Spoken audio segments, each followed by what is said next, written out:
The death of Korra did not come with fire, nor with war. Came with silence. The planet once shone with life. Green valleys stretched wide. Rivers sang with clear water, and forests stood tall like proud guardians. Farmers harvested golden crops, children ran through meadows, and the air smelled of flowers. But that was long ago. Now only dust ruled. The soil cracked open like shattered glass. Where rivers once flowed, only lines of dry mud remained. Forests became graveyards of hollow trees. When the wind blew, it carried nothing but sand and the faint cries of hungry people. Farmers knelt in their fields, holding seeds in their hands, praying for life to return. But the seeds never sprouted. They rotted in the ground, refusing to rise. Mothers gave children food scraps smaller than a fist. Fathers looked at the sky, searching for clouds that never came. The leaders of Korra were blind with pride. They believed machines could solve everything. "We will make the soil obey," they declared. They built towers of steel that poured chemicals across the land. For a short time, the crops grew tall, almost mocking the starving people with false hope. But soon, the plants turned black, their roots burned, and the rivers carried poison. The people wept. Their leaders only argued. One said, "Dig deeper, take more minerals." Another said, "Build stronger machines." They did not see that the soil itself was dying. They saw only dirt, not life. Among them was Relan. He was young, quiet, and often ignored. Not a leader, not a scientist, not even a respected farmer. But he carried something rare: memory. His grandmother once told him of the old days, when Korra's land was soft, when food grew with ease, when the soil seemed to breathe under one's feet. He held on to those stories when everyone else forgot. Relan wandered ruins of libraries, searched broken data tablets, and listened to old traders' tales. One night, in a forgotten archive, under the weak glow of a flickering lamp, he found a fragment. Just a few words, hidden inside an ancient record. Earth, humans, soil alive. Relan stared at the words until his eyes watered. Soil alive? He whispered them out loud. The sound felt strange in the empty room. He had been taught that soil was nothing but dead matter, a resource to be used and discarded. But these words suggested otherwise. He went to the council with trembling hands but steady voice. "There is a planet Earth," Relan said. "Its people live with living soil. Their land heals itself. Their crops grow stronger with time, not weaker. If we learn from them, Korra can live again." The leaders burst into laughter. One leaned forward, his armor shining in the dim hall. "Humans? The groundkeepers of a single small world? They are weak. We command fleets, we bend metal, we build machines that touch the stars. What can they teach us?" Relan met his gaze without fear. "And yet our world dies, while theirs thrives. Perhaps true strength is not in machines, but in knowing how to keep life alive." The laughter turned to anger. "Fool," the council said. "Your dreams will not feed us." But outside the halls, whispers began.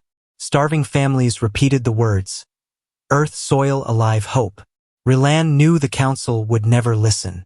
So, under the cover of night, he stole a small ship. The engines coughed, metal shook, but it carried him away from Korra's fading skies. The journey was long and brutal. Space storms hurled lightning across black emptiness. Patrols from hostile empires scanned for intruders. Relan hid, starved, and nearly lost himself in endless silence. Yet one image burned in his mind, a living field, a green earth. When the blue planet finally appeared, Relan gasped. Earth glowed like no other world he had seen. White clouds drifted lazily, oceans shone deep and endless, and wide stretches of green promised life. It was not just a planet. It was a miracle. His ship landed near quiet farmland. He stepped out, boots sinking into soft ground. He knelt, scooped a handful of soil and held it close. It was rich, dark, and smelled sweet. It slipped through his fingers like something alive. Relan closed his eyes. For the first time in his life, he felt hope. Humans had discovered a power far beyond weapons and machines. the power to heal the land itself.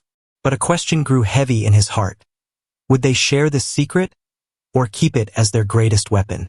Relan's ship lay hidden at the edge of a wide farmland. The air felt heavier here, thick with scents he had never known before. Fresh grass, wet earth, blooming flowers. On Korra, the wind carried only dust and smoke. Here, the breeze brushed against his skin like something alive, almost whispering. He stepped out slowly, boots pressing into the soft ground. The soil gave way gently, not breaking but holding, as if welcoming him. Relan knelt and ran his fingers through it again. Dark, rich and warm. He could not understand how simple dirt could feel so full of power. Ahead of him stretched fields that glowed under the sun. Rows of crops stood tall, their leaves green and strong, waving slightly with the wind. Birds swooped above, their wings catching the light. Bees buzzed between flowers, carrying life from one plant to another. It was not silent like Korra. It was alive with countless voices of nature, all working together. Relan walked further, his eyes wide. On his world, farms were gray patches controlled by machines. Here, he saw no machines forcing the land. Instead, humans worked with their own hands. He spotted a woman kneeling in the soil, her palms dirty but steady, planting seeds with care. Beside her, a child laughed as he watered the plants, splashing his own face. The laughter cut through Relan like sunlight breaking clouds. On Korra, children no longer laughed. The woman noticed him. Her eyes narrowed in surprise. Relan froze, unsure if she would scream or call others. Instead, she stood slowly, wiping her hands on her apron. Her voice was calm. "You're not from here," she said. Relan's throat went dry. He wanted to speak, but the words tangled inside him. He had studied human language during his long journey, but using it felt strange. Finally, he forced the words out. "I come from far. I need to understand this." He bent down, scooping the soil in his hands, showing it to her. "Alive. Why?" The woman tilted her head, then gave a small smile. "Because we take care of it. Soil is not dead. It is full of life.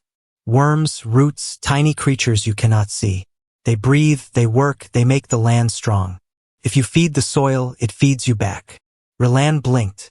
He had expected secrets of machines, formulas, or hidden powers. But this human spoke of worms and tiny unseen creatures. He wanted to laugh, but something in her voice stopped him. She spoke not with pride, but with certainty. "Machines?" he asked carefully. The woman shook her head. "We use tools, yes, but not to force. We listen to the land. We give back what we take. Cover crops, rotation, compost. It keeps the cycle alive." Relan's mind spun. On Korra, they took until nothing was left. Here, humans gave back, and in return, the land offered more. It was not magic. It was respect. As the sun lowered, more humans arrived from the fields. They did not carry weapons. Instead, they carried baskets of vegetables, fruits, and grains. The smell was rich, almost overwhelming. Relan stared at tomatoes shining red, corn golden and full, beans long and green. Food grown not with poison, but with care. A small boy stepped forward, holding out an apple. Relan hesitated, then accepted it. He bit into it and sweet juice filled his mouth. His eyes widened. Never in his life had he tasted such freshness. On Korra, food was bitter, metallic from chemicals. This was different, tasted like life itself.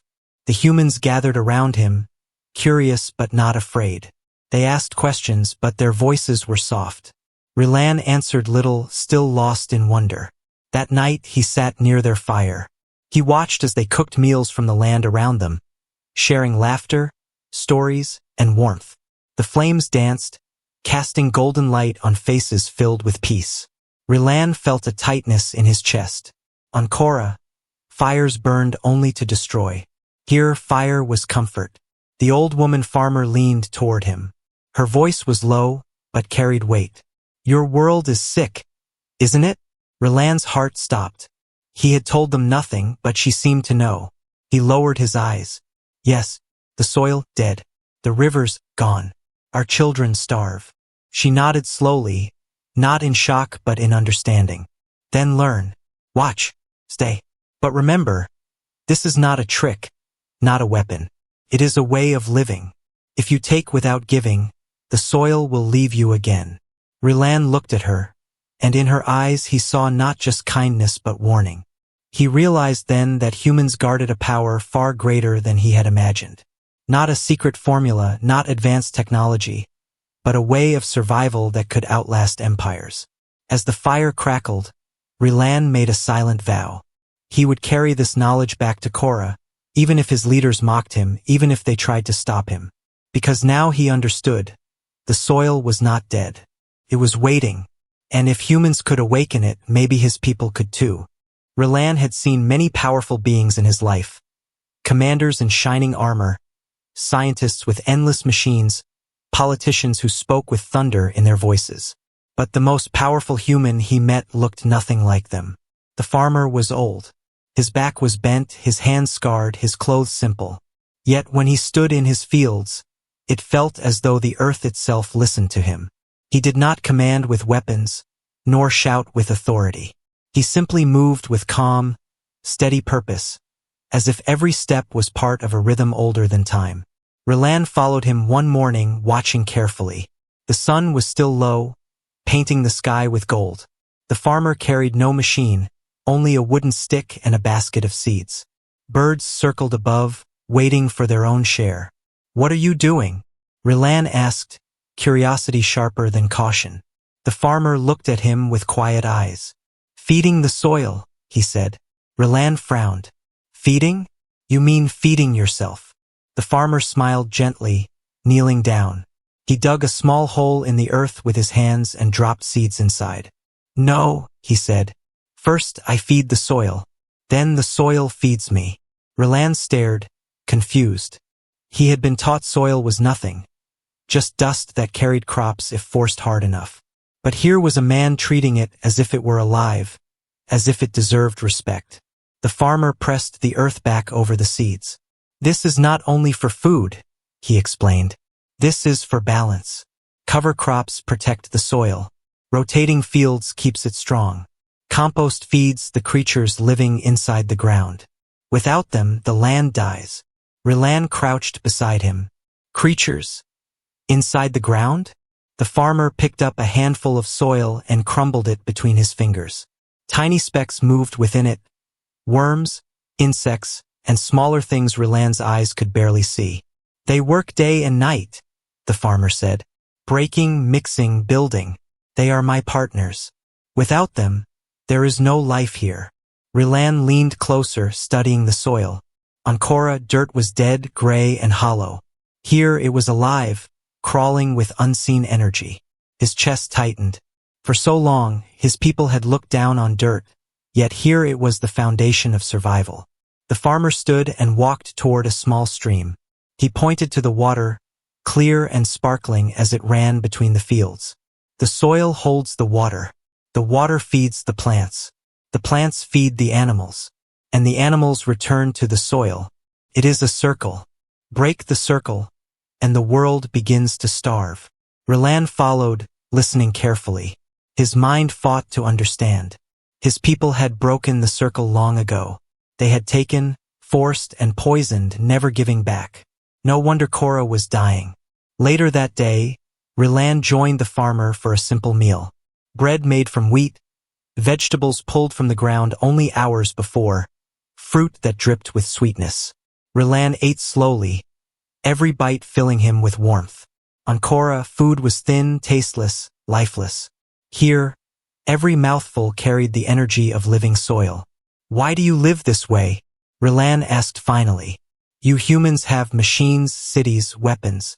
Why not use them to control the land, to take more?" The farmer leaned back, eyes fixed on the horizon where the sun dipped low. His voice was steady. "Because control is an illusion. The land is stronger than us. If we fight it, we lose. If we walk with it, we survive." Rilan felt a chill. The farmer spoke without anger, yet his words carried more power than any commander Rilan had ever heard. He realized this was not weakness. This was wisdom born from centuries of struggle and learning. The child Rilan had seen before ran past, laughing as he chased a dog across the field. The farmer's eyes softened. "We do this not just for ourselves," he said. "We do this so our children may laugh tomorrow. If we kill the soil, we kill their future." Rilan lowered his head. He thought of Cora's children, thin and silent, their eyes heavy with hunger. He thought of gray soil that gave nothing, of rivers dry and dead. Shame burned inside him, but also determination. That evening, Rilan helped the farmer gather tools. His hands were clumsy, his movements awkward, but the farmer did not laugh. He only guided him patiently, step by step, as though teaching a child. "You carry questions," the farmer said softly. Rilan nodded. "Yes, and I must carry answers back to my people." The farmer studied him for a long moment, then placed a hand on his shoulder. "Then remember this, the soil gives to those who give back. Take without returning, and the soil will abandon you." As the stars appeared above the quiet fields, Rilan realized the truth.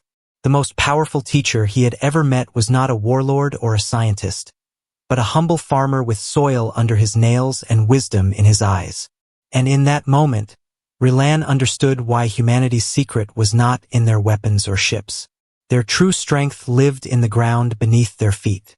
For many days, Rilan stayed among the humans.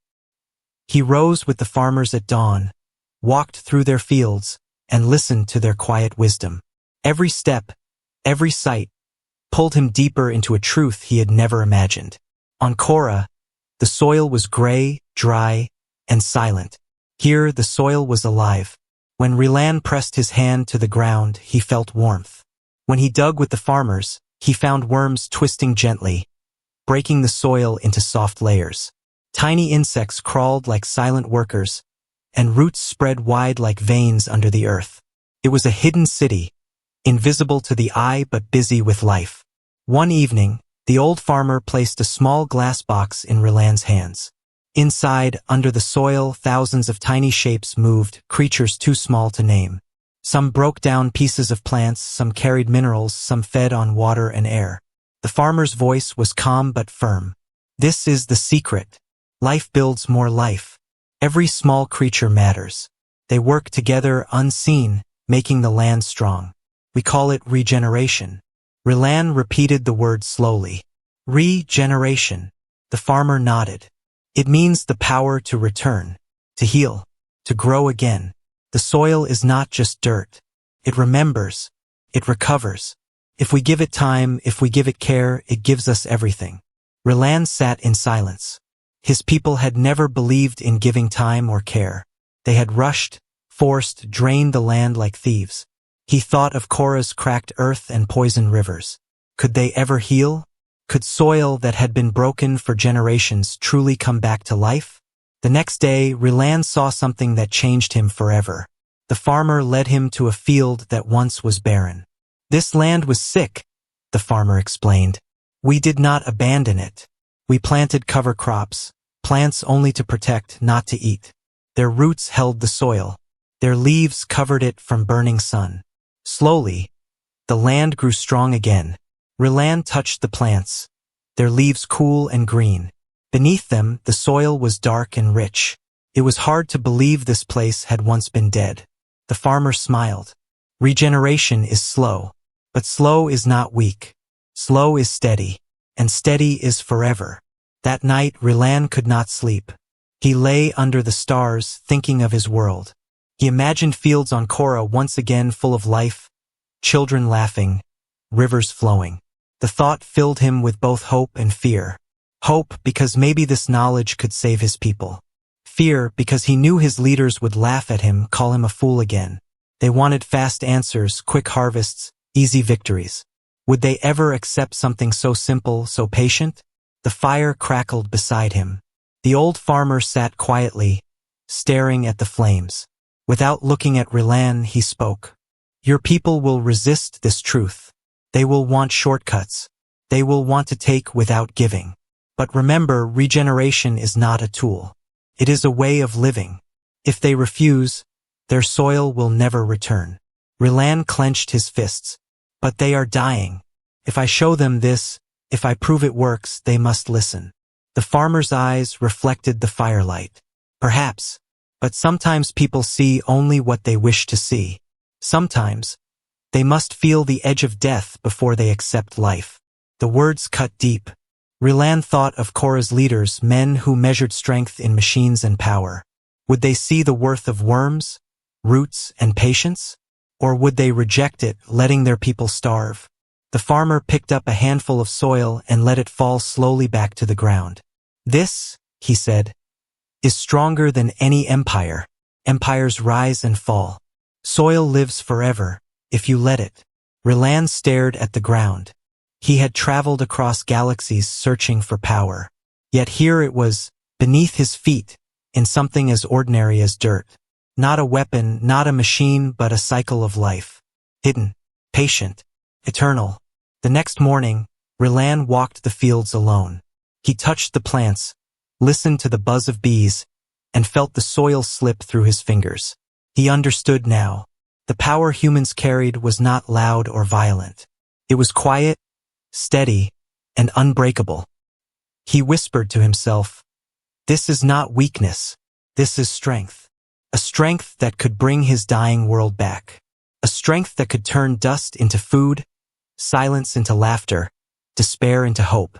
But another thought shadowed his mind. Would Korra's rulers allow it? Or would they destroy this knowledge, fearing it was too slow, too humble, too human? Rilan lifted his eyes to the horizon, where the sun rose over endless green fields. He made a vow in that moment. He would return to Korra no matter the cost. He would carry the hidden power of regeneration back to his people. Even if his leaders tried to silence him, even if they called him traitor, he would not stop. Because now he knew the truth. Soil was not dead. Soil was alive. And within it lived the greatest power the galaxy had ever known. Rilan returned to Korra after many long weeks of travel. His ship landed in silence on the edge of a broken plain. The air was heavy with dust, the sky a pale shade of gray, and the ground cracked like shattered stone. Nothing had changed. The planet was still dying. He stepped onto the soil and felt the difference immediately. On Earth, the ground had been soft, alive, almost breathing. Here, the dirt was hard and lifeless. His heart ached. Can this land really live again? The people gathered around him, their eyes wide. They had heard whispers of his journey, whispers of a blue planet, of humans, of soil that lived. Some looked at him with hope, others with doubt. Rilan stood before them, holding only a small sack of seeds and a bundle of notes he had written during his time with the farmers. "I have seen another way," he told them. "The soil is not dead forever, can heal, but we must change how we live." The crowd murmured. One man shouted, "We need food now, not in years." Another spat on the ground. "What good are stories of dirt and worms? Machines are faster. Chemicals are stronger." Rilan's voice shook, but he stood tall. "Machines gave us poison. Chemicals gave us hunger. Only patience will give us life." The leaders of Korra mocked him. They stood in their shining halls, laughing at his simple words. "Regeneration?" One leader sneered. "You expect us to waste land growing plants that cannot be eaten? You expect us to wait years while children starve? Fool!" But Rilan did not argue. He remembered the farmer's warning. People resist truth when it is slow. So he chose action instead of debate. On the edge of the dead plains, he found a small group of desperate farmers. They were tired of following leaders who had failed them. With trembling hope, they agreed to help him. Together, they planted cover crops, simple plants meant not for eating but for protecting the soil. They dug trenches to hold rainwater. They mixed compost from what little waste they had left. Every night, Rilan showed them what he had learned. How to rotate fields, how to feed the soil, how to work with life instead of against it. First, nothing happened. Days turned into weeks. The fields still looked empty, dry, useless. The farmers grew restless. "It will never work," one muttered. "Maybe the leaders were right. Maybe the soil is cursed." Rilan felt fear clawing at him. What if they were right? What if Cora was too far gone? But then he remembered the farmer's words. Slow is not weak. Slow is forever. One morning, after many weeks, a child cried out in surprise. Tiny green shoots had pushed through the cracks of the soil. Small, fragile, but alive. The farmers rushed forward, touching the plants with trembling hands. Their eyes filled with tears. It was the first sign of life they had seen in years. As days passed, the shoots grew taller, spreading across the field in waves of green. The soil beneath became softer, darker, richer. Worms returned, crawling through the dirt. Rainwater no longer vanished into cracks but soaked gently into the earth. Hope spread like fire. More farmers came, curious, then desperate to learn. They asked Relan how to start their own fields. He taught them as best he could, repeating the lessons of earth. Feed the soil, and it will feed you. Protect it, and it will protect you. But not everyone was pleased. The leaders watched with anger. Their power had always come from controlling resources, from selling food grown by machines. If Relan's way worked, their control would break. They whispered among themselves, planning how to stop him. One evening, Relan stood on the edge of the growing fields, watching the sun sink behind the hills. For the first time in his life, the horizon glowed with green instead of gray. He felt tears burn his eyes. A farmer beside him whispered, "You were right. The soil lives." Relan shook his head softly. "It was never me. It was always the soil. We only needed to listen." But even in that moment of triumph, Relan knew the battle was not over. The land was healing, yes, but his people's hearts, trained to seek speed, power, and control, were harder to change. The real test had just begun. Would the leaders destroy this fragile hope before it grew? Or would the people choose patience and let regeneration save them? The green fields of Cora were still young. Small plants covered only a fraction of the dead land, yet to the starving people they looked like a miracle. For the first time in years, children smiled while touching leaves. Farmers worked with hope instead of despair. But Relan could not rest. He knew this fragile rebirth could be crushed. The leaders had already begun spreading rumors. They called him a traitor who had brought alien tricks to mislead the people. They warned that slow farming would never feed hungry mouths. And behind their words, Relan felt the shadow of danger. One night, unable to sleep, Relan remembered the human farmer's eyes, the calm, steady eyes that saw through him. And he remembered the warning the farmer had given before he left Earth. If you take without giving, the soil will leave you again. At the time, Relan had thought it simple wisdom. Now he felt the weight of it. His people had a choice: protect the soil or kill it once more. The next morning, a messenger arrived from the capital. Relan was summoned before the council. He walked into the great hall, the air heavy with perfume and arrogance. The leaders sat in their silver seats, looking down at him as if he were an insect. "Relan," one of them said sharply, "we hear your crops are growing. Impressive, for weeds. But this is not enough. Our people need food now. We demand faster results. Use your knowledge to give us harvest in days, not years." Relan's jaw tightened. "That is not how it works. The soil must heal first. If you rush it, you will destroy it again." The leader slammed his fist on the armrest. "Nonsense. We command machines that can build cities in weeks. Do you mean to tell us dirt is stronger than us?" Relan lifted his head. His voice was calm, almost echoing the human farmer's tone. "Yes, stronger than all your machines. Stronger than your empire. You cannot fight the soil. You can only work with it." A murmur ran through the hall. Some laughed, others scowled. One leader leaned forward, his eyes cold. "If you refuse to give us what we want, we will take your fields. We will use our machines and chemicals. And if your soil dies again, then so be it." Relan's heart pounded. He remembered the farmer's final warning. "This is not a trick, not a weapon. It is a way of living. If you twist it, it will betray you." He took a deep breath. "Listen to me. This knowledge is not mine to twist. It is older than any empire. If you force the soil, if you poison it again, it will not forgive you. It will abandon you, and this time there will be no return. That is the warning of Earth.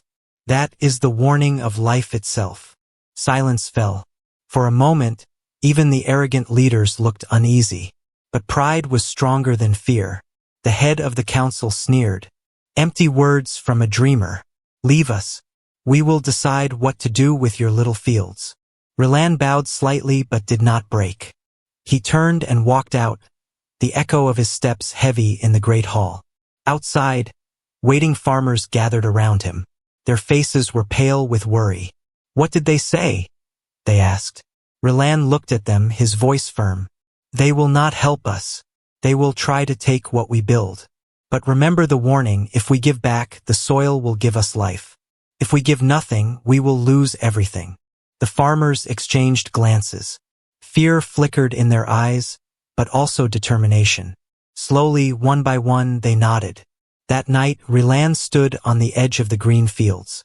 The wind carried the faint scent of life, a smell he had once thought impossible on Korra. He closed his eyes and heard the human farmer's voice again, calm and unshakable. Do this not for yourself. Do this for the children who will laugh tomorrow. Relan whispered into the night, I will not let your warning be forgotten. Far away in the capital, the leaders planned their move. But on the fields, a different kind of power was rising. Not the power of armies or machines, but the quiet strength of soil, of roots, of people who believed in life. And Relan knew. This was the real test. The soil had begun to heal, but would his people's hearts heal with it? Or would greed destroy them once again? The sun rose slowly over Korra, painting the gray land with faint light.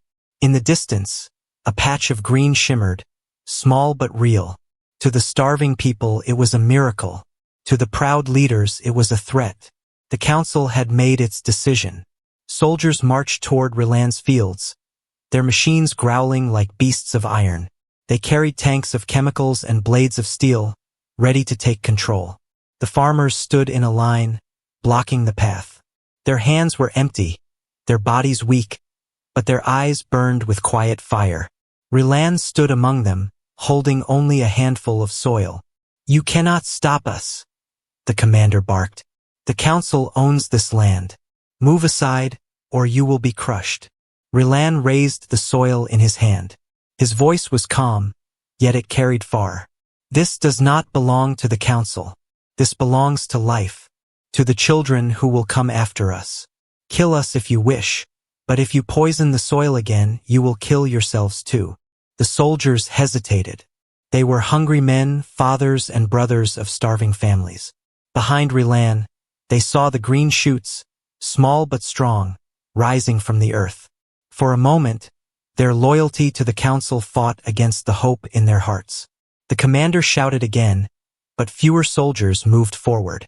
Some lowered their weapons. One man stepped out of the line, his voice trembling. My child has not eaten in days.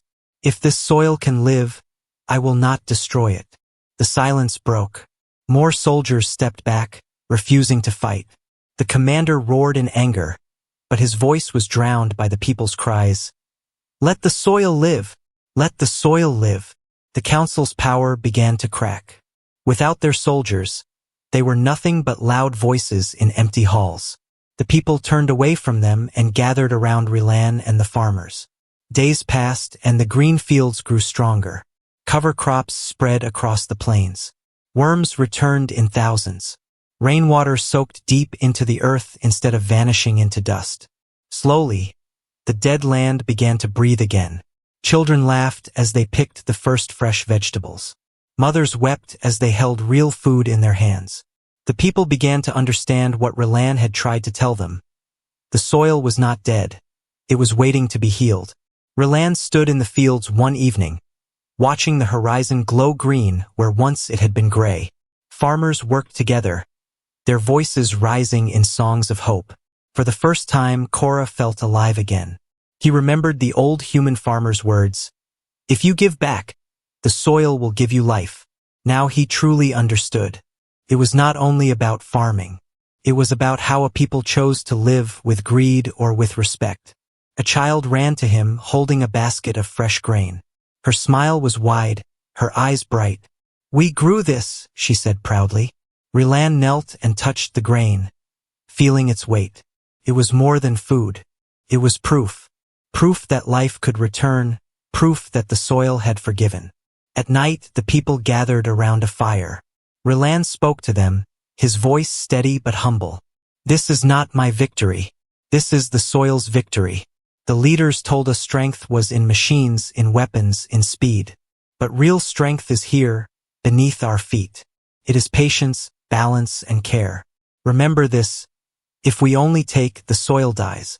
If we give back, the soil will outlive empires." The people listened, their faces lit by the flames. Some nodded, some wept quietly, but all understood. And so Korah began a new chapter. Fields spread wider each season. Rivers ran clearer. Forests slowly pushed their roots back into the earth. The planet healed, not through war or power, but through regeneration. Far away, in the galaxy's vastness, other empires watched. They had expected Korah to collapse. Instead, they saw it rising again, stronger than before. Not with weapons, but with soil. Not with destruction, but with life. Whispers spread across the stars. Humans had taught Korah the secret that no empire dared to believe. Relan stood in the fields at dawn, holding soil in his hands. He felt its warmth, smelled its sweetness. His heart was steady. He knew the path would not be easy. Regeneration was slow, and many would still resist. But now, his people had proof, and proof was stronger than words. As the sun rose higher, Relan whispered to himself, "The soil remembers. The soil forgives. The soil lives." And that was why it mattered. Because soil was not just dirt. It was the root of survival, the weapon of life, the true power that could outlast the stars.